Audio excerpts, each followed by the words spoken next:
მოგესალმებით ეთერში გადაცემა საერთაშორისო მიმოხილვა. გადაცემა იმ მოვლენებზე, რომელიც ადრე თუ გვიან შევა მსოფლიო ისტორიაში. მაგრამ სანამ ეს მოვლენები არ შესულა მსოფლიო ისტორიაში, მე და ჩემი კოლეგა, დიპლომატი და პოლიტოლოგი ბატონი ნიკოლოზ ვაშაკიძე შევეცდებით მოკლე ანალიზი გავაკეთოთ იმის, რაც მოხდა ამ კვირის განმავლობაში. ბატონი ნიკო, ბარსელონაში მოხდა შემზარავი მასშტაბური ტერაქტი. ტერაქტი, რომელიც ამდროულად შოქში ჩააგდო ბევრი ადამიანი, იმიტომ რომ ისეთ როგორ მიშვეულები არის უკვე ადამიანები, რომ ტერაქტები ხდება ლონდონში, ტერაქტები ხდება პარიზში, ტერაქტები ხდება გერმანიაში, მაგრამ ბარსელონა რაღაც განსაკუთრებული ქალაქი იყო და უცებ ბარსელონაში. ამის მერე საერთაშორისო მოხდა ტერაქტი ტურკუში, ფინეთში. იქ თუ ბარსელონაში ტერორისტმა ავტომობილით, მინივენით გაიტანა ხალხი და იქ უმსხვერპლი იყო 20-მდე ადამიანი, ტურკუში 4 კაცი იყო მოკლული დანით, მერე იგივე განმეორდა სურგულში, მიუხედავად იმისა, რომ რუსეთის პოლიცია არ აღიარა ეს როგორც ტერაქტი, მაგრამ ასე თუ ისე ადამიანი, რომელსაც აქვს მაჰმადიანური გვარი, ასე ვთქვათ, დასახელი, დაეჭრა და მოკლა 8 ადამიანი დანით. მერე ბელგიაშიც მოხდა ტერაქტი და გუშინ მარსელში. ბელგიაში დაიღუპა 1 ადამიანი და მარსელში მადლობა ღმერთს მსხვერპლის გარეშე დამთავრდა ტერაქტი, მაგრამ ასე თუ ისე იყო ტალღა ტერაქტების და ყველა ამ ტერაქტზე მარსელის გარდა ჯერ მარსელში არ უთქვიათ პასუხისმგებლობა აიღო ეგრეთ წოდებული ისლამური სახელმწიფო. ტერორისტული ორგანიზაცია, ქსელური ორგანიზაცია, რომელიც ამ ბოლო დროს ყველაზე საშინელი ტერაქტების ავტორად მოეაზრება და ასე თუ ისე ყველაზე საშინელ ტერაქტებზე იღებს პასუხისმგებლობას. ტერაქტების ტალღამ გამოიწვია საკმაოდ სერიოზული დისკუსიები ისლამიზმი, ისლამური ცივილიზაცია და ისლამის როგორც რელიგია ემუქრება ევროპას, ემუქრება ევროპულ კულტურას, ევროპის მომავალს. სხვათა შორის საუბარი მიდის იმაზე, რომ დემონსტრაციები ახლა მიმდინარეობს მთელ მსოფლიოში, რომ ისლამი არის მშვიდობის რელიგია და ასე შემდეგ, მაგრამ ბევრი ვინმე ამბობს, რომ იცით რა მშვიდობის რელიგია შეიძლება კი არის, მაგრამ ისლამის სახელით ასე თუ ისე კლავენ ხალხს და მეტიც, უფრო მეტი და სიღრმისეული პრობლემებია. თქვენი აზრით, ისლამი მართლა ემუქრება ევროპას და ისლამური ცივილიზაცია, ასე ვთქვათ? მოგესალმებით, ბატონო გელა, მივესალმებით ჩვენს ტელემაყურებელს. ნამდვილად ძალიან მძიმე და სამწუხარო მოვლენით გვიწევს ჩვენ დღეს ჩვენი გადაცემის დაწყება. თქვენ თქვით და ბევრი ამბობს ამას, რომ თითქოს და ბარსელონა მოულოდნელი იყო ამ თვალსაზრისით. არაფერი ჩემი აზრით მოულოდნელი არ იყო სინამდვილეში. ფაქტია, რომ ისლამური სახელმწიფო ცდილობს ყველგან სადაც კი შეძლებს მიაყენოს დარტყმა დასავლურ ცივილიზაციას იმ იდეოლოგიურ და ტერორისტულ ომში, რომელიც მიმდინარეობს და სხვათა შორის თვითონ მათ შორის საკმაოდ ავტორიტეტული ესპანელი მიმოხილვებებიც აღნიშნავდნენ, რომ ეს მათთვის სიურპრიზი სამწუხაროდ არ იყო და ცნობილი ინგლისის, ბელგიის, საფრანგეთის ტერაქტების მერე ის რომ რაღაც მსგავსი ესპანეთში უნდა მოხდარიყო, ეს მხოლოდ დროის ამბავი იყო. ვინაიდან იმ კატეგორიის მოსახლეობა, რომელიც ამ ტერორისტულ საქმიანობაში არის ჩართული ესპანეთში უხვად არის, შესაბამისად ეს მოსალოდნელი იყო. ბარსელონა რაღაც ესეთ ტურისტული მხიარულ ცენტრად გვაქვს წარმოდგენილი და ამიტომ გვეკვირს, მაგრამ გავიხსენოთ ნიცაში არ მოხდა თუნდაც. ძალიან შემზარავი ტერორისტული აქტი არც თუ ისე დიდი ხნის წინ, სხვათა შორის ანალოგიური ხელწერით ჩადენილი. ხო, იქ მეტი მსხვერპლი იყო 80 ადამიანამდე და ხო, იქაც ავტომობილით მოხდა, ასე იგი, მშვიდობიან მოსახლეობის გაჭრილება ფაქტიურად. ზოგად კითხვას, რომელსაც თქვენ სვამთ, ცოტა სხვა რამოდენიმე მიმართულებით უნდა ეპასუხოს ალბათ. თვითონ ესე იგი ისლამური სახელმწიფო ახლა იქ, სადაც მისი ბუდეა, ძალიან მძიმე მდგომარეობაშია, მოქცეულია ასე ვთქვათ კუთხეში და მისი სამხედრო დამარცხება პრაქტიკულად გარდაუვალი ხდება და შესაბამისად ისინი ახლა ცდილობენ მაქსიმალური სიხშირით და სიმძიმით გასცენ პასუხი ამ ომში უკვე მსოფლიოს სხვადასხვა წერტილებში. ცუდი აქ ის არის, რომ თვითონ ეს ორგანიზაცია ძალიან არატრადიციულია თავისი ორგანიზაციის და მოქმედების ტაქტიკის მიხედვით და მე ვიტყოდი სამწუხაროდ კარგათაა გათვისებული თანამედროვე ხედვები და ტექნოლოგიები. ამ შედარებასაც უბრალოდ ხო ამ ტერმინსაც ვიხმარდი. გარკვეული ბლოკჩეინის პრინციპით არის ის ორგანიზებული, საკმაოდ ჰორიზონტალური და დეცენტრალიზებული. შესაბამისად, რაღაც მსხვილი ცენტრების მოსპობა სულაც არ ნიშნავს იმას, რომ ის წყვეტს მოქმედებას და არსებობას. ერთი იდეოლოგიით და დაახლოებით ერთი და იგივე ტექნოლოგიებით აღჭურვილი უამრავი დამოუკიდებელი ცენტრია და შესაბამისად, აქედან გამომდინარე, ამასთან ბრძოლა გაცილებით უფრო ძნელია, ვიდრე სხვა ტიპის ადრე ჩვენთვის ცნობილი ტერორისტული ორგანიზაციების წინააღმდეგ. მეორე ფაქტორი, რასაც აღნიშნავდი, ეს არის, როგორც თქვენ ახლა ბოლოში დასვით კითხვა, ისლამი არის მტერი ქრისტიანული ცივილიზაციის, არ არის ზოგადად პროგრესული ცივილიზაციის და ასე შემდეგ. ისიც რა თქმა უნდა პროგრესული ცივილიზაციის მოდით თქვათ ასე, იმიტომ რომ კი ბატონო, ამ ცივილიზაციას ვიდავებით ტერმინებზე, ჩვენ ისიც ვიცით, რომ თავად, ესე იგი, ამ რელიგიის უამრავი წარმომადგენელი კატეგორიულად გმობს და მართლაც აღშფოთებულია ამითი, თუნდაც იმიტომ, რომ ეს ფონი მათ ძალიან უფუჭებს სახელს და არსებობის ფსიქოლოგიურ პირობებს იმ ქვეყნებში, სადაც ისინი თქვათ პირდაპირ პატიოსნად რომობენ, მაგრამ მეორეს მხრივ ამ რელიგიის წიაღში ეს ძიმე ტერორისტული მიმდინარეობაც არსებობს ფაქტია და ის თავის საქმიანობას უშუალოდ უკავშირებს ამ რელიგიას და ამართლებს რელიგიური რიტორიკით. საინტერესო ის არის, რომ თუ ესე იგი შევადარებთ, ვთქვათ ანალოგიას მოვიყვანთ ქრისტიანობასთან, ისლამი უფრო ახალგაზრდა რელიგიაა და შესაბამისად იმ ასაკში, რომელშიც დღეს ისლამია, როცა იყო ქრისტიანობა, ის ესეთი აგრესიული და საკმაოდ ძიმე ქმედებების ინიციატორი იყო, ჯვაროსნული ომების, ასე ვთქვათ, ჩათვლით და ასე შემდეგ და რელიგიური შეუმწყნარებლობის და მათ შორის ამ რელიგიის სინდისზეც ძალიან ბევრი კონკრეტული მსხვერპლია.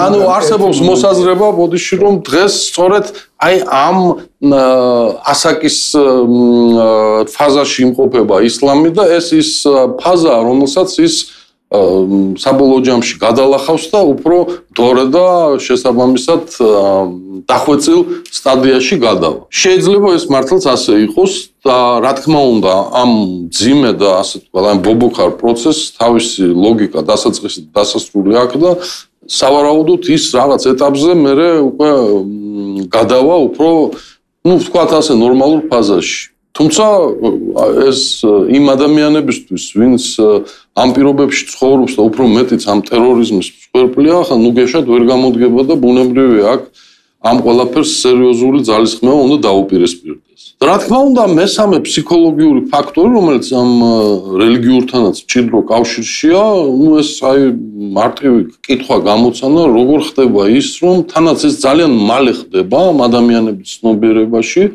ახალგაზრდა, ასე ვთქვათ, მომავალზე ორიენტირებული ადამიანები როგორ ხდებიან ასე იოლად თვითმკვლელები. თან საინტერესო რა არის, როდესაც მე სწავლობენ ამ ადამიანების, ვინც თვითმკვლელი ტერორისტები არიან, ან უშუალოდ იფეთქებენ თავს, ან მზად არიან იმისთვის, რომ იციან, რომ ისეთ ქმედებაზე მიდიან, რომ აუცილებლად დიდი ალბათობით ან დაიშებიან, ან ლიკვიდირებულები იქნებიან.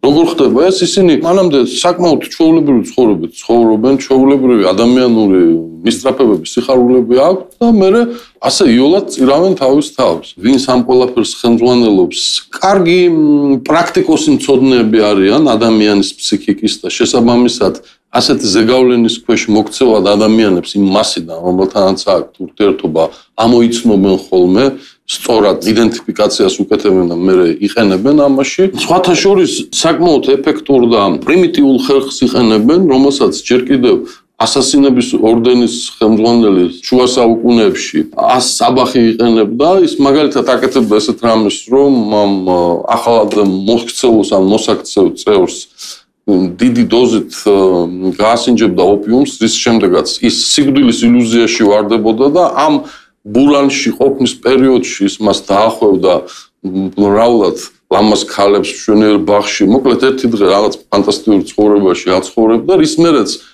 ის გონზე რომ მოყავდა, ეუნებოდა რომ შენ ახლა მოკვდი და იყავი 64-ში. ეს არის ეს გელოდება შენ წინ, თუ ჩემს ყველა ბრძანებას შეასრულებ. ეხლა ამას ეუბნებიან, როგორც ჩანს, გაუნათლებელი ადამიანი, ყოველთვის აი საფრთხე რა, გაუნათლებელი ადამიანის უმრავლესობა იმდენად პრიმიტიულია, რომ აი ამას იოლად იჯერებს.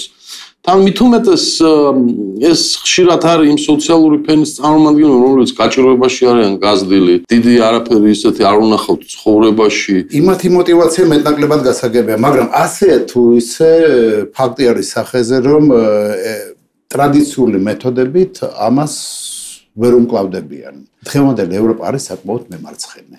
მიგრაციაზე რომ მიდის საუბარი, იგივე მერკელი, რომელიც ითვლება მემარჯვენე პოლიტიკოსად, ის რომ მიგრაცია არავითარ შემთხვევაში არ უნდა შეუწყვიტო და პირიქით უნდა გავზარდოთ კვოტები მიგრანტებისთვის. მიუხედავად იმისა, რომ სტატისტიკა გვეუბნება იმას, რომ 7% გერმანიაში არიან ზოგადად მაჰმადიანური მოსახლეობა, 9% საფრანგეთში, 5% ბრიტანეთში, მაგრამ ბრიტანეთში წარმოედგინეთ ეს 5% კონცენტრირებულია რამდენიმე ქალაქში. ხარჯები ბირმინგემი უკვე ითვლება მაჰმადიანურ ქალაქად. ყველაფერი შემაშფოთებელი ტენდენციები არის ევროპელისთვის. მისაღები არის ზომები. ზომები რომ არის მისაღები, გასაღებია, ელემენტარული რამე, მინიმიზაცია რომ გავაკეთოთ მსხვერპლის, ხო? წარმოვიდგინოთ სიტუაცია, რაც მემარცხენეები ამაზე კატეგორიულად ვარზე არიან, მაგრამ წარმოვიდგინოთ სიტუაცია, როცა დაშვებული არის იარაღის წარება და ამ ტერაქტის დროს მისმეერ ტერაქტის დროს აფეთქების გარდა ყველას აქვს ან თქვათ 50%-ს მამაკაცების ვინც არიან ახლა ყველას აქვს იარაღი.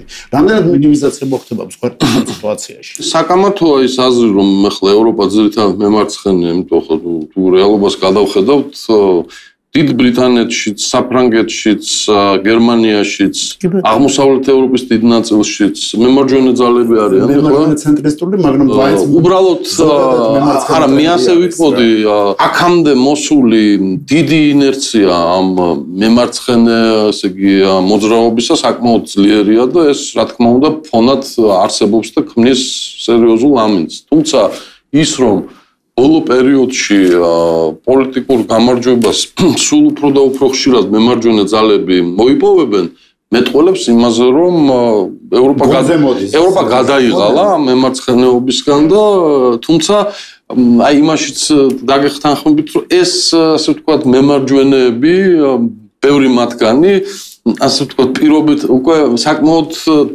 გაზავებული მემარჯვენეები არიან და მაგალითს მოვიყვან. თუმცა ამას ჩვენ ვერ ვიტყვით, მაგალითად აღმოსავლეთ ევროპა, აი პოლონეთში და უნგრეთში იქ, ასე ვთქვათ, ნამდვილი ცოტა ესე იგი რადიკალური მემარჯვენეებიც კი არიან სათავეში. კაჩინსკი, სხვა მოვლენები, კაჩინსკი, იაროსლავე ფაქტობრივად სათავეში მიუხედავად იმისა, რომ არც ერთ პოსტი არ იკავებს, მაგრამ ნახეთ რა, ხომ არ გეშვენებათ, რომ საერთოდ ეს მემარცხენე და მემარჯვენე ეს უფრო მოდერნისტული ტერმინები არის და დღეს შეიცვალა ყველაფერი. დღეს უფრო ბრძოლა მიდის ნაციონალისტების და გლობალისტების შორის. ანუ მემარცხენე და მემარჯვენე რა არის განსხვავება? ანუ სახელმწიფოს ჩარევის დონეზე არის. მემარცხენე რთული კომპლექსია მან, ხო, ანუ არა, რო გავამარტივოთ, მემარცხენე ყოველთვის თქონდა რომ სახელმწიფო დიდი დოზით უნდა ჩაერიოს. გაჩნია რაში და როგორ, იცით, არ არის თათესე მარტივად, ხო. პირიქით არა, ეკონომიკაში მაგალითად ამერიკელ მემარჯვენეებს თუ ავიღებთ სახელმწიფოს როლის მინიმიზაციაზე ყოველთვის მემარცხენეები პირიქით და ნუ ასე შემდეგ. არა, ევროპაშიც ხარ. ხო და გლობალისტების ნაციონალისტების შორის რომ მიდის ბრძოლა, გასაგებია რომ გლობალისტი მიგრაციის მომხრე არის, მაგრამ რატომ არის მიგრაციის მომხრე? იგივე ვთქვათ, ელემენტარული რაღაცა, ჩამოდის მიგრანტი, კეთილსინდისიერად თუ შრომობს, გასაგებია ყველაფერი, მაგრამ ჯერ ერთი მიგრანტს რატო აძლევ მოქალაქეობას და ესეც იყო ხერხი ერთ-ერთი მემარცხენე პარტიების იცოდნენ რომ თუ მიცემენ მოქალაქეობას მე შემდეგ არჩევნებზე ეს მიგრანტი წავა და ემათ მიცემს ხმას მაგრამ ჩდება კონკრეტულად რა ხოჟე რომელიც ქადაგებს და ქადაგებს წინააღმდეგ სახელმწიფო წინააღმდეგ და ევროპული კულტურის წინააღმდეგ ანუ იჩენენ არალოიალურ მოსახლეობას რომელიც საკმაოდ მე ვფიქრობ ამაზე მკაცრი ზომები არ არის მისაღები. ან თანდათან ეს გაგება რომ ეს დიდი შეცდომა იყო დაშვებული როცა ასე უკონტროლოდ და ლიბერალურად ჩატარდა ეს პროცესი, მაგრამ შედეგები თავის დროზე ამ პროცესმა იმხელა მასშტაბები იქონია რომ დღეს უკვე მისი ასე იგი შედეგებთან გამკლავება არც იოლია და თქვენ მართლაც ბრძანებთ მეთოდები აშკარად მოძველებულია, არაეფექტურია და რაღაც ახალი პრინციპულად ახალი მიდგომები არის შესამუშავებელი, თუმცა იგრძნობა რომ ჯერ ეს გაკეთებული არ არის და თვითონ ეს ევროპული ქვეყნები და მისი ძალოვანი სტრუქტურები, ასე ვთქვათ, რეაგირების რეჟიმში მუშაობენ. სახეზეა ეს ფაქტი. რა უნდა იყოს ეს, როგორ ეს ძალიან რთული თემაა, ამას უკვე სერიოზული მუშაობა დაჭირდება და რა თქმა უნდა, ამას რამოდენიმე განზომილება ექნება. პირველ რიგში, რა თქმა უნდა, იდეოლოგიური, პოლიტიკური, ამავე დროს შემდეგ უკვე ეკონომიკური და პრაქტიკული უკვე იმ სპეცსამსახურების და ძალოვანი სტრუქტურების ტაქტიკის და სტრატეგიის ჩათვლით, ერთი სიტყვით მთელი ეს კომპლექსი ძირფესვიანად გადასახედია, იმიტომ რომ სიტუაცია პრაქტიკულად აბსურდამდე მიდის. ეს ესე იგი დაალაგებული დავარცხნილი ქვეყნები გადაიქცა საშინელი საფრთხის არეალად, სადაც ელემენტარულად ადამიანი თავის ოჯახთან ერთად წყნარად ვეღარ გადის ქუჩაში.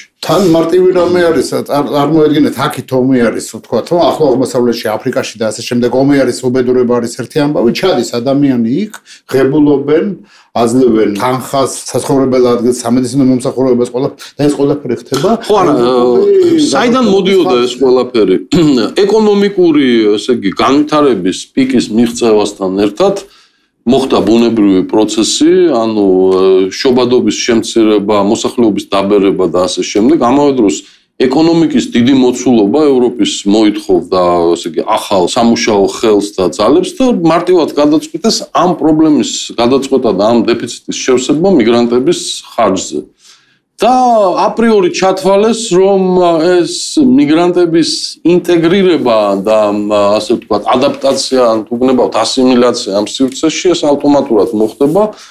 მთელი კონცეფციაც იყო მულტიკულტურალიზმის, რომელიც საშუალებას მისცემდა თანაცხოვრებისა, სხვადასხვა ცივილიზაციის წარმომადგენლებს ერთიან ევროპულ სახლში და გამოვიდა სინამდვილეში ის, რომ როდესაც ეს საკმაოდ მასობრივი ხასიათი მიიღო ამ მიგრაციებმა, ისინი არ გაზავდნენ ამ საზოგადოებაში, არამედ დაიწყეს ანკლავების შექმნა, თქვათ შორის დიდ ევროპულ ქალაქებში, გააგრძელეს იქ თავისი ცხოვრებით ცხოვრება, ისე რომ არამც თუ ინტეგრირება არ მოახდინეს იმ საზოგადოებაში, სადაც დასახლდნენ, არამედ ხშირ შემთხვევაში ანტაგონისტურადაც განეწყდნენ მის მიმართ და ესეთი მტრული რიტორიკით დაიწყეს და შემდგომში ეს ყველაფერი იმაშიც კი გადაიზარდა, რასაც ვხედავთ ტერორისტული აქტების სახით. ისიც უნდა გავითვალისწინოთ, რომ ძალიან ბევრ ტერორისტულ აქტში იქ დაბადებული და გაზრდილი ადამიანები, რაც ნიშნავს, რომ ასე ვთქვათ, ფიზიკურად იმ ტერიტორიაზე დაიბადა, მაგრამ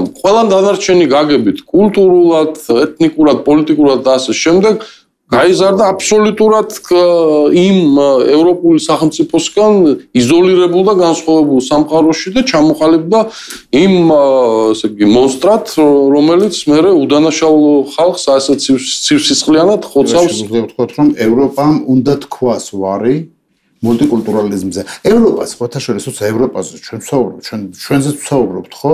ჩვენთან არ არის ეს პრობლემა, ჯერ არ არის, მაგრამ ჩვენთან შეიძლება რომ გასცეს ეს პრობლემა, როცა სიმდიდრე ქვეყნის გაიზრდება და იმედი მაქვს რომ გაიზრდება და დოვლათი უფრო მეტი ექნება საქართველოს იქნება საკმაოდ მიმზიდველი ქვეყანა. ხომ ხედავთ რომ მიუხედავად იმისა რომ ჯერ განვითარებაზე ძალიან შორსა გვაქვს, მაგრამ გარკვეული კატეგორიისთვის უკვე ვართ საკმაოდ მიმზიდველები და მთელი რიგი ასე ვთქვათ, აი ამ მესამე სამყაროს ქვეყნების წარმომადგენლები თვლიან რომ მათთვის საკმაოდ კომფორტულია ცხოვრება საქართველოში.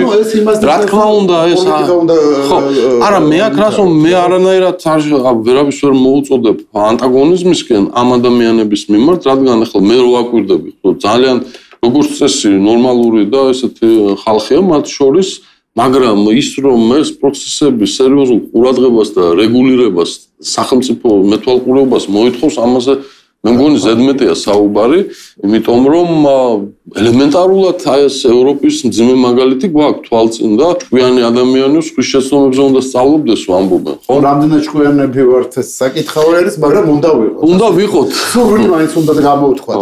მაგრამ თქვენ სწორად ბრძანეთ რომ ასე თუ ისე ევროპულ ცივილიზაციას, იმიტომ რომ ევროპულ ცივილიზაციაში შტატებიც შედის და მთლიანად ორივე ამერიკა შედის ევროპულ ცივილიზაციაში. შეგვიძლია ვთქვათ ქრისტიანული ცივილიზაცია, ევროპული ცივილიზაცია, მაგრამ ამას გასაგებია რა, რაზეც მიდის საუბარი. აუცილებლად უნდა შეიცვალოს მიდგომები, აუცილებლად უნდა შეიცვალოს იდეოლოგია რაღაცნაირად, მაგრამ რამდენად რთულად საზოგადოება ცვლის თავს ტრენდზე მიდის საუბარი, ანუ ტრენდი არის ის მიმართულება, რომელსაც მიდის. აგერ ჩანს შტატების მაგალითზე, შარლოტსვილში მომხდარი მოვლენები და იმის მერე განვითარებული მოვლენები. რა მოხდა შარლოტსვილში? შარლოტსვილში მოხდა ძალიან მარტივი რამ. მუნიციპალიტეტმა შეატარა რეფერენდუმი და შეათვალა, რომ გენერალ დის ხანდაკება უნდა იყოს გადატანილი ცენტრალური პარკიდან. მისი სახელობის პარკიდან, სხვათა შორის ემანციპაციის პარკი უნდა დაერქვათ ამ გადაწყვეტილებებით, ანუ გენერალის მაგივრად ემანციპაციის პარკი მოეთყობა რაღაც ემანციპირებული ხალის ქანდაკებას დადგამდე. გამოვიდა მემარჯვენეები და ისინი, ვინც თვლიდნენ, რომ ეს არასწორი არის, მემარჯვენეებად ითვლებიან. კონფედერატების თაყვანისმცემლები, ამერიკის სამოქალაქო ომის დროს კონფედერატები, რომლებიც ებრძოდნენ სამხრეთელები ჩრდილოეთელებს. ამათთან ერთად გამოვიდა კუკლუქს კლანიც, ამათთან ერთად გამოვიდნენ ნეონაცისტებიც, ანუ წარმოვიდგინეთ, მე ვარ აბსოლუტურად დალაგებული ნორმალური ადამიანი, არც ნაცისტი არა ვარ, არც რასისტი არა ვარ, საერთოდ, მაგრამ მე ამ ქალაქში ვცხოვრობ და მე არ მინდა აბსოლუტურად რომ გენერალის ქანდაკება იყოს გადატანილი. მე მაქვს კონსტიტუციური უფლება რომ გამოვიდე, მაგრამ ჩემს გვერდით აღმოჩნდნენ ისინიც, ვინც აბსოლუტურად იდეოლოგიურად მე არ ვეთანხმები ამათ, მაგრამ იმათაც აქვს იდეოლოგიური უფლება. და გამოვიდა კონტრაქცია და კონტრაქცია იყო საკმაოდ აგრესიული, ასე ვთქვათ, არ იყო სიტყვერად აგრესიული, იყო თავდასხმები, იყო ჩხუბები და ასე შემდეგ და ერთ-ერთი ნეონაცისტი მე ეჯახა იმ კონტრაქციას და შედეგად დაეყო ქალი, მაგრამ რაც ტრაგედია რა თქმა უნდა, არ უნდა მოხდეს ასეთ რაღაცას ხვერპლი არავითარ შემთხვევაში. მაგრამ ტრამპის განცხადებების დინამიკას დავუკვირდე. ჯერ ტრამპა განაცხადა, რომ ორივე მხარე არის დამნაშავე, რაც აბსოლუტურად სიმართლეა, აბსოლუტური. თან მრავალი მხარე იხმარა მაგან სიტყვა პირველ განცხადებაში. ეთყობა იმდენად მწვავე რეაქცია ჰქონდა ყველას ამაზე, რომ როგორ ნეონაცისტები და რასისტები არ გააკეთა მეორე განცხადება, რომ ნეონაციზმი და რასიზმი ჩემთვის უცხო რამე არის და საერთოდ არიან ძალიან ცუდი ხალხი. და მესამე განცხადება, როცა დაინახა აქეთ ამ მხარეს თავისი მომხრეების მხრიდან რეაქცია იყო ესეთი, რომ არა, იცით როგორა, ისინი კი არიან ცუდები, მაგრამ ესენიც არიან ცუდები. ამას მოყვა საკმაოდ, ასე ვთქვათ, ტექტონიკური ძვრები ტრამპის ადმინისტრაციაში. ჯერ ერთი დავიწყოთ წივბენონი. წავიდა გაუშვეს, გაუშვეს, მაგრამ ის სიამოვნებით დარჩებოდა მე როგორ ხედავ, ანუ ეს ისე არ არის, რომ ამ ტრამპის განცხადების შედეგად მან, იმიტომ რომ ბევრმა სხვამ ეს პროტესტის ნიშნადაც დატოვა ტრამპის გუნდი, განსაკუთრებით საკონსულტაციო საბჭოებიდან. ზუსტად ეგ არის, რომ ტრამპის გუნდი დაიშალა ორივე მხრიდან. ერთის მხრიდან ის ხალხი, ვინც დაშლამდე ჯერ შორს არის, ბატონო, ზოგიერთმა დატოვა. ხო, დანაკარგებს. დახურა ორი საბჭო დახურა ტრამპმა. ტრამპს აკლია 6 ხმა სენატორების იმპიჩმენტამდე. 6. ეს ცოტაა საკმაოდ. ტრამპი ის ადამიანი, რომელიც მოვიდა იმ ლოზუნგით, რომ შევცვალო წესები და შევცვლი წესები და ასე შემდეგ. და ჩვენ ვხედავთ რეაქციას საზოგადოების სისტემის და ასე შემდეგ.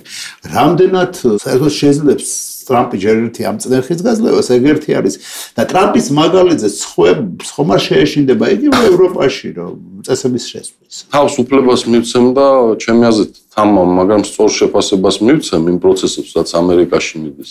ჩემი აზრით, ამერიკაში პრაქტიკულად ლატენტური სამოქალაქო ომი მიმდინარეობს.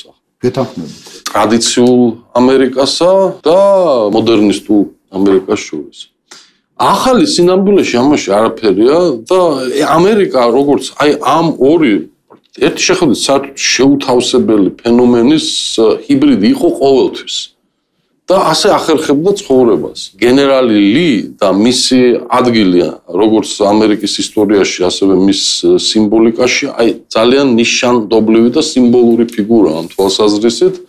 და ის იყო იმის და არის დღემდე რჩება იმის სიმბოლოდ თუ როგორ უნდა ახერხებდეს ამ ორი საწინააღმდეგო ტენდენციის შეთავსებას და დაბალანსებას ამერიკული საზოგადოება. როგორც წესი, ესე იგი, ამერიკას ორი რამე ახასიათებდა და ახასიათებს, ეს ყოველთვის სწრაფვა თავისუფლებისკენ და გახსნილობა სიახლეებისკენ და ამავე დროს საკმაოდ ისეთი მყარი კონსერვატიზმის და ტრადიციონალიზმის, რომელიც მისი მოსახლეობის ძალიან დიდი ნაწილისთვის არის დამახასიათებელი ეს. ოჯახური სიწმინდეები, რელიგიურობა, ტრადიციონალიზმი, ოჯახური და ასე შემდეგ. და აი ამ ორი ტენდენციის ბალანსს წარმოადგენდა ეს ყოველთვის. დღეს ჩვენ იმ ეპოქაში ვცხოვრობთ, როცა ამ დაპირისპირებამ მწვავე ხასიათი შეეძინა და სიმწვავე განპირობებულია იმითი, რომ ბოლო რამოდენიმე ათწლეულის მანძილზე ამ ასე ვთქვათ ლიბერალურმა და მემარცხენე ტენდენციამ საკმაოდ იმარჯვა და მოიპოვა პოზიციები და ფინალურ ეტაპზე გადაწყვიტა გაცილებით უფრო თამამ შტურმზე წასულიყო და ტოტალურად მოეცვა უკვე ეს პრეზიდენტების რამაც ბუნებრივია უკვე მწვავე რეაგირება მისცა მეორე ფლანგიდან და შედეგად მივიღეთ პრეზიდენტად ისეთი ფიგურა უცნაური როგორიც არის ტრამპი რომელიც სწორედ ამ საპროტესტო ტალღას მოაჯდა ასე ვთქვათ ზევიდან და ამის გამოყენებით გაიმარჯვა და ამიტომ ეს გენერალ ლის ფიგურის მოცილება სულაც არ არის რიგითი და უწყინარი ფაქტი, იმიტომ რომ ეს არის შეტევა იმ ფუნდამენტურ პრინციპზე, რომელიც ჯერ კიდე აი სამოქალაქო ომის დასრულების შემდეგ დაუდო საფუძვლად შემდგომ ამერიკას აბრაამ ლინკოლნმა, გენერალმა გრანტმაც და იმდროინდელმა პრეზიდენტმაც ამერიკის შეერთებული შტატების აბრაამ ლინკოლნმა დიდი პატივი მიაგეს გენერალ ლის შეუნარჩუნეს მას ყველანაირი პატივი ღირსება და ასე შეინარჩუნეს ამერიკის ისტორიაში, ასე შემოირიგეს სამხრეთული კონფედერატული შტატები და სხვათა შორის იქ კანონმდებლობის დონეზეც დადგინდა, რომ შენარჩუნებული იქნება მათი სიმბოლიკა, გენერალ ლის, ესე იგი, ქანდაკებები და მემორიალური, ასე ვთქვათ, ნაგებობები მთელ რიგ ქალაქებში, შტატებში და ასე შემდეგ და უფრო მეტიც ამერიკის კონგრესში კონფედერატების მათ შორის ლის ესე იგი ბიუსტები და სკულპტურები არის განთავსებული და ეს არის აი სიმბოლიზირება იმ რეალობის და იმ ბალანსის რომელიც დამყარდა სამოქალაქო ომის დასრულების შემდეგ. სწორედ ამას შეუტიეს ახლა მემარცხენეებმა ტრამპი არა ეს გლობალური ეს არის სწორედ მასშტაბური სამოქალაქო ლატენტური სამოქალაქო ომი. ტრამპი მხოლოდ ეპიზოდია ამ ომში ბატონო გელა. სხვათა შორის ციერში ლენინიც გამოაგდეს. შემთხვევით არა თქვა ტრამპმა სხვათა შორის თქვენ ჩამოთვლილ მესამე გამოსვლაში უყურეთ თქვენ რა ხდება მე ამაზე სასტიკად გააკრიტიკეს როგორ შეიძლება ასეთი ფიგურების ერთმანეთში არევა მან თქვა რომ რას ქვია ლის ქანდაკების ჩამოხსნა თქვენ დღეს ლით დაიწყებთ და შემდეგი ვინ იქნება ჯორჯ ვაშინგტონი თომას ჯეფერსონი თუ საით მიდიხართო და ნუ მე ეს მემარცხენე პრესა მას დაესწია როგორც ხდება რომ როგორ გაბედა მან ლის შედარება მათ ამ დროს სინამდვილეში აბსოლუტურად ლეგიტიმური შედარება იყო, იმიტომ რომ ესენი ყველანი არიან სამოქალაქო ომამდელი ფიგურები ამერიკის ისტორიის და ჯორჯ ვაშინგტონის, თომას ჯეფერსონის და ყველა ამერიკელი მამა მონათმფლობელები იყვნენ სხვათა შორის და შესაბამისად მივიდოდნენ ან მივლენ არ ვიცი. ხო და აქ საქმეც ეს არის რომ მაგალითად ამ ესე იგი ტრამპის მესამე გამოსვლის შემდეგ დემოკრატთა ლიდერმა ნენსი პელოსიმ პირდაპირ ინიციატივა შესთავაზა კონგრესს, რომ მთელი კონფედერატების ასე ვთქვათ, ბიუსტები და სიმბოლიკა გატანილ ყოფილიყო კონგრესიდან. მასშტაბურ შეტევაზე აქ საუბარი. რაზეც უკვე აი ვთქვათ, ასე ვთქვათ, გაზავებული რესპუბლიკელები, როგორებიც ისინი დღეს არიან, ისინიც კი აზრზე მოვიდნენ და მიხვდნენ, რომ აქ რაღაც ძალიან ძირეულს ეხებიან და ეს პროცესი შეაჩერეს პოლ რაიანმა და ასე შემდეგ. ეს სულაც არ არის მარტივი საქმე და ეს გაგრძელდება და საბოლოო ჯამში ნახოთ საითკენ წავა ეს პროცესები. მაგრამ ნახეთ რა იდეოლოგია, ცივი სამოქალაქო ომი, მაგრამ შტატებს საკმაოდ სერიოზული პრობლემები აქვთ დღეს იმ გადაფორმატებაში, იმ სოფლიოს რომელიც ხდება ჩვენ თვალწინ. ნახეთ რა, ავიღოთ რუსეთთან მიმართებაში, ელემენტარული რამე. რუსეთმა საბჭოთა კავშირმა წააგო მესამე მსოფლიო ომში, ანუ ომში. და შედეგად მიიღეს ის, რომ შტატები, ევროპა ყველა ხებულობდა რუსეთიდან რაღაც ნედლეულს ნავთობს გასხვა აგააშნია რუსეთს, მაგრამ საკმაოდ დიდი სიმდიდრე სადასტურს აძლევდა დოლარებს და ის დოლარები მერე ისევ ხდებოდა შტატებში, იმიტომ რომ რუსული ელიტა კონტრადორები არიან, ანუ ინახავდნენ თავის დოლარს ისევ იმაში, რა ქვია, შტატებში და ეს პრინციპში რაც გაყიდეს, ყველაფერი არის ერთი ჩაწერა ბანკებში, რომელშიც ეს ფული ინახება, ხო? იმეორებს ერდაეგივეს რუსეთის პრეზიდენტი, რომ აგერ ჩინეთთან, აგერ პეკინთან, თუმცა პეკინი უყურებს რუსეთს, რა თქმა უნდა, არ უყურებს რუსეთს როგორც პარტნიორს და ვერ შეხედავს ვერადროს სხვადასხვა წონეთი კატეგორიებია, მაგრამ ფაქტი არის ის, რომ შტატებს ასე თუ და კიდევ ერთი ფაქტორი ევროკავშირი. ევროკავშირი, რა თქმა უნდა, ეკონომიკურად საკმაოდ სერიოზული ფაქტორია და ყოველთვის ინტერესები შტატების და ევროკავშირის არ ემთხვევა ერთმანეთს. გასაგებია და ამ სიტუაციაში შტატები იღებენ გადაწყვეტილებას და ასე შანს რუსეთის ელიტის შეცვლაზე თუ არა, რაღაცნაირად ჩარჩოებში ჩაყენებაზე. სანქციები გუშინ იყო მიღებული გადაწყვეტილება იმაზე, რომ ვიზებს არ გავცემთო. ეს პასუხი იყო იმაზე, რომ შემცირდა პერსონალი რუსეთში, შტატების და ასე შემდეგ. ანუ რუსეთში ისეთი იმდენად საინტერესო მოვლენები ხდება ამასთან დაკავშირებით, რომ წარმოიდგინეთ, პროხოროვი, უდიდესი რუსი ბიზნესმენი, გაყიდა თავისი აქტივები. პოტანინი იგივეს აპირებს. ნიშნავს თუ არა ეს, რომ რუსეთს პრაქტიკულად უკვე აღარ დარჩა არგუმენტები იმ თქვენც უდამბობდით იმაზე, რომ ცივი ომის ტერმინი შეუძლებელი აქ რო ვეხმაროთ, იმიტომ რომ სხვადასხვა წონეთი კატეგორიები კი გეთანხმებით, მაგრამ იმ პატარა ომში, რომელშიც ჩაერთო დასავლეთის წინააღმდეგ. ამერიკის შეერთებული შტატების პასუხი ამ ვიზებთან და ჯერ ახლა მან რა მოხდა, შეაჩერეს არასაიმიგრაციო ვიზების გაცემა მთლიანად 1 სექტემბრამდე, 1 სექტემბერს აღდგება მხოლოდ მოსკოვში და დანარჩენი საკონსულოები აღარ გასცემენ.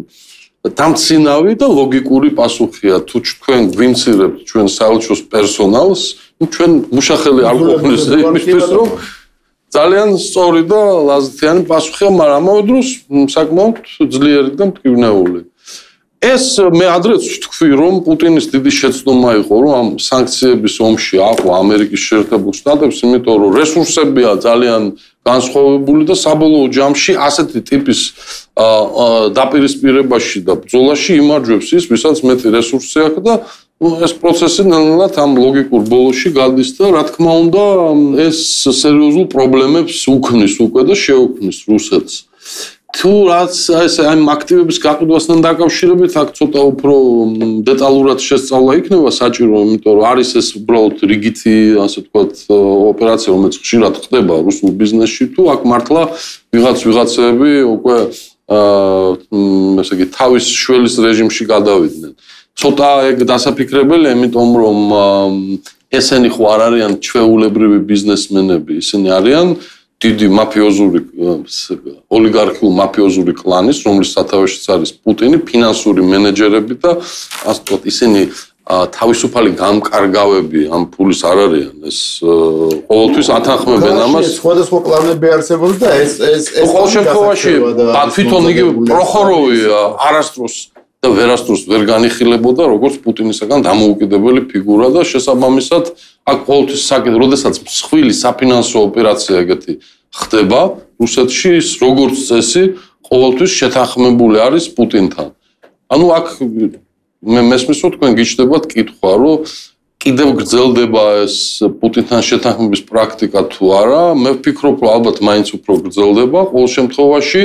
აი ის თუ მაგალითად პროხოროვის მიერ თავისი ამ აქციების ნაწილის გაყიდვა შეთანხმებული იყო თუ არა პუტინთან, ეგ რომ ზუსტად ვიცოდეთ, ეხლა ეს ბევრ კითხვაზე გაგვცემდა პასუხს იმასთან დაკავშირებით თუ რა პროცესები მიმდინარეობს რუსულ ელიტაში და ახერხებს თუ არა ჯერ კიდევ პუტინი, ასე ვთქვათ, დისციპლინის შენარჩუნებას თავის გუნდში. ასე თუ ის ძალიან ბევრი ანალიტიკოსი ამბობს იმაზე, რომ 180 დღეში ან თებერვალში დადგება პუტინისთვის ჭეშმარიტების მომენტი, ანუ 180 დღეში ამერიკელებს აქვს მომზადებული ახალი პაკეტი სანქციების და შემოიღებენ თუ არა არავინ ისის და შეიძლება ამ სანქციებს მოყვეს SWIFT-ის გათიშვა და საკმაოდ სერიოზული მძიმე ნაბიჯები რუსეთის წინააღმდეგ, მაგრამ ამავდროულად საკმაოდ მძიმე სიტუაცია აქვს თავად ტრამპს, საკმაოდ მძიმე სიტუაცია შტატებში და ზოგადად მსოფლიოში. სამწუხაროდ ჩვენი დრო პრაქტიკულად ამოიწურა არ ყოფნის დრო, პირდაპირ ვთქვათ, არ ყოფნის დრო, რომ მთლიანად ამ გაგანი აგვისტოშიც სოფლიო ისე გაჯერებულია მოვლენებით, რომ ძნელია მოედროვის ფორმატში ჩატევა მიმოხილვის და რაც მოვასწარეთ, ის მოვასწარეთ. ძალიან დიდი მადლობა საინტერესო საუბრისთვის. მადლობთ თქვენ. ძალიან დიდი მადლობა რომ იყავით დღეს ჩვენთან. კარგად გზარდებოდეთ მომავალ შეხვედრამდე.